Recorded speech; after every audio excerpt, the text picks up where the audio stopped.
শীতের শাকসবজির সরবরাহ বাড়ায়, কমেছে দাম। এ নিয়ে জানাতে ফেনী ও কুড়িগ্রাম থেকে যুক্ত হচ্ছেন সহকর্মী তোফায়েল আহমেদ নিলয় এবং জুয়েল রানা। নিলয়, দাম কমায় কিছুটা স্বস্তি ফিরেছে ক্রেতাদের মধ্যে, এ নিয়ে কি তথ্য আছে আপনার কাছে, জানাবেন আমাদের।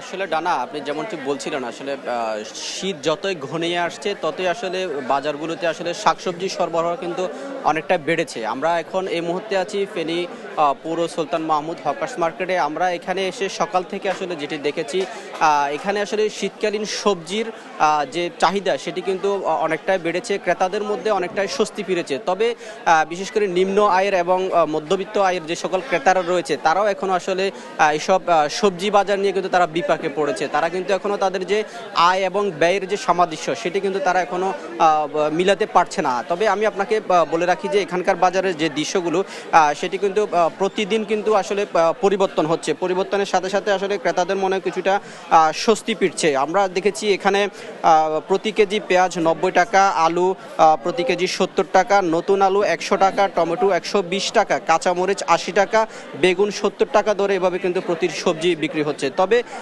এছাড়াও আমরা দেখেছি শাকসবজির যেটি বাজার সেটিতে রয়েছে লাউ শাক এবং মূলা শাক, পুঁই শাক সহ এসব প্রতি আটি মুঠা বিক্রি করছে কিন্তু 20 থেকে 50 টাকা দরে। এছাড়া আমরা আসলে দেখেছি যে মাংসের বাজার সেটিতে কিন্তু কিছুটা স্বস্তি রয়েছে। সেখানে 150 থেকে প্রায় 250 টাকা দামে বিক্রি হচ্ছে মুরগি। তবে আমরা এখন একজন ক্রেতার সাথে কথা বলতে জানতে চাইবো আসলে এখানকার যে বাজারের যে চিত্র সেটি আসলে দাম কেমন দেখছেন, আসলে ক্রয়ের ক্ষমতার মধ্যে আছে কিনা? ক্রয় ক্ষমতার ভিতরে আসলে না। আমরা ফুলকপি আগে কিনতে আমরা 30 টাকা 40 টাকা, এখন ফুলকপিকে 80 টাকা, তারপরে সিম বীজ বলতেছি 120 টাকা 100 টাকা। দ্রব্যমূল্যের দাম এভাবে যদি কন্টিনিউ উদ্যোগতি হয়ে থাকে তাহলে তো আমরা সবজি কিনতে পারবো না। যেটা আমরা নিত্য প্রয়োজনীয় পণ্য, আমরা আলু কন্টিনিউ, আমরা বাসায় আলু থাকতো, আলু দিয়ে ডিম দিয়ে নর্মালি আমরা রান্না করে খেয়ে নিতাম, সে আলু 70 টাকা 100 টাকা বিক্রি করে এখন।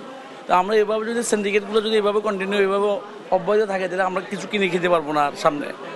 জি, আমার এই বিষয়ে ধন্যবাদ। আসলে একজন ক্রেতা বলছিলেন যে এখানকার আসলে যে বাজারের যে চিত্র সেটি কিন্তু এখনো আসলে নিম্ন আয়ের মানুষের আসলে ক্রয় ক্ষমতার মধ্যে নেই। তবে যতই সামনের দিনগুলো আসছে, সামনের দিনগুলোতে এই ধরনের ক্রেতারা যেন স্বস্তিতে বাজারে এসে তাদের পছন্দ মতো বাজার করতে পারে এবং বাজারের যে দ্রব্যমূল্য সেটি কিন্তু নিয়ন্ত্রণে রাখবে, এমনটি কিন্তু প্রত্যাশা করছে। তবে এখানকার জেলা প্রশাসনের পক্ষ থেকে আমরা গত এক সপ্তাহ কোথাও কোনো ধরনের আসলে বাজারের যে মনিটরিং সেটি কিন্তু মাঠে আমরা মনিটরিং টিমকে আমরা দেখিনি।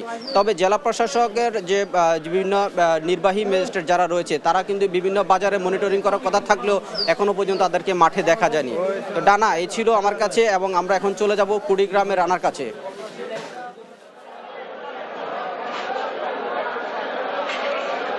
নিলয়, আপনি যেমনটি বলছিলেন কুড়িগ্রামে কিন্তু শীতকালীন যে বিভিন্ন শাকসবজি রয়েছে সেটির কিন্তু সরবরাহ বেড়ে যাওয়ার কারণে কিন্তু যে বিভিন্ন যে শাকসবজি রয়েছে সেটির কিন্তু দাম অনেকটা কমেছে। আপনাকে একটু জানিয়ে রাখি, কুড়িগ্রামে কিন্তু পরপর 3 দফা বন্যার পরে কিন্তু এসব শাকসবজি এখানকার কৃষকরা আসলে লাগিয়েছিলেন। আমি যদি একটু আপনাকে দেখাতে চাই, আমি এই মুহূর্তে রয়েছি কুড়িগ্রামের সবচেয়ে বড় পাইকারি বাজার জিয়া বাজার। এখানে কিন্তু প্রতি কেজি ফুলকপি বিক্রি হচ্ছে 45 টাকা এবং বেগুন বিক্রি হচ্ছে 30 টাকা কেজিতে, পটল বিক্রি হচ্ছে 35 টাকা কেজিতে, এছাড়াও বাঁধাকপি 40 টাকা, মূলা বিক্রি হচ্ছে 30 টাকা কেজি এবং কাঁচামরিচ বিক্রি হচ্ছে 65 টাকা কেজি। এছাড়াও যেটি আমদানি করা পেঁয়াজ রয়েছে, যেটা ভারত থেকে আমদানি করা পেঁয়াজ, সেটি কিন্তু 80 টাকা কেজিতে বিক্রি হচ্ছে। এছাড়াও ধনে পাতা যেটি সেটি কিন্তু 30 থেকে 35 টাকা কেজিতে আসলে বিক্রি হচ্ছে। আমি কুড়িগ্রাম যে এছাড়াও কিন্তু এখানকার যে ভোক্তা রয়েছে তারা বলছেন কিন্তু শীতকালীন যে বিভিন্ন শাকসবজি রয়েছে সেটির কিন্তু দাম আসলে কিছুটা কমলেও কিন্তু আলুর যে দামটি সেটি কিন্তু চড়া রয়েছে, যার ফলে কিন্তু এখানকার যারা সাধারণ ভোক্তা রয়েছে তারা কিন্তু আলু কিনতে আসলে হিমশিম খাচ্ছে। এখানে কিন্তু এই পাইকারি বাজারে প্রতি কেজি আলু আসলে বিক্রি হচ্ছে 70 টাকা কেজি, যেটি আসলে বিভিন্ন গ্রামগঞ্জের যে হাট বাজারগুলো রয়েছে সেখানে কিন্তু 75 থেকে আসলে 80 টাকা কেজিতে বিক্রি হচ্ছে। আমি এই মুহূর্তে আমার সঙ্গে একজন এখানকার সাধারণ ভোক্তা রয়েছেন, আমি যদি একটু জানতে চাই যে আপনি একটু বলবেন যে কেমন আসলে শীতকালীন শাকসবজির দাম কেমন দেখছেন? আমাদের এখানে মানে শীতকালীন শাকসবজি অনেকটা বেড়ে যাওয়ায় দামটা অনেক স্বস্তি নাগালের বাইরে চলে আসছে। এখন হলো শুধু আলুর বাজারটাই একটু চড়া, আলুর দামটাই অনেকটা মানে চড়া, যার কারণে আলুটা কিনতে আমরা হিমশিম খাচ্ছি একটু। আলুর দামটাই শুধু চড়া, আর শাকসবজিটা অনেকটা দামটা অনেক স্বস্তির নাগালে চলে এসেছে।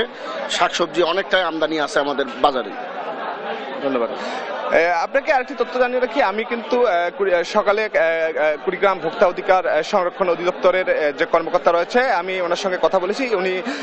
তিনি আমাকে জানিয়েছেন যে আলুর আসলে খাওয়ার যে আলুটি সেটির কিন্তু আসলে সরকারি মানে নির্ধারিত দাম না থাকার কারণে কিন্তু তারা বাজারে আসলে অভিযান পরিচালনা করতে পারছে না। তারপরও তারা বলছেন যে আমাদের পাশাপাশি যারা সিভিল সোসাইটি রয়েছে এবং বিভিন্ন গোয়েন্দা সংস্থার লোক রয়েছে, তারা যদি বিভিন্ন বাজার মনিটরিং করে সেক্ষেত্রে কিন্তু আলুর দাম নিয়ন্ত্রণে আসবে। এছাড়াও কিন্তু ব্যবসায়ীরা বলছেন যে শীতকালীন শাকসবজির যে উৎপাদন সেটি কিন্তু সরবরাহ আরো দিন দিন বেড়ে যাবে, তখন কিন্তু বিভিন্ন যে শাকসবজি রয়েছে সেটির দাম কিন্তু আরো সাধারণ যারা ভোক্তা রয়েছেন তাদের নাগালে চলে আসবে। ডানা, ধন্যবাদ আপনাদেরকে।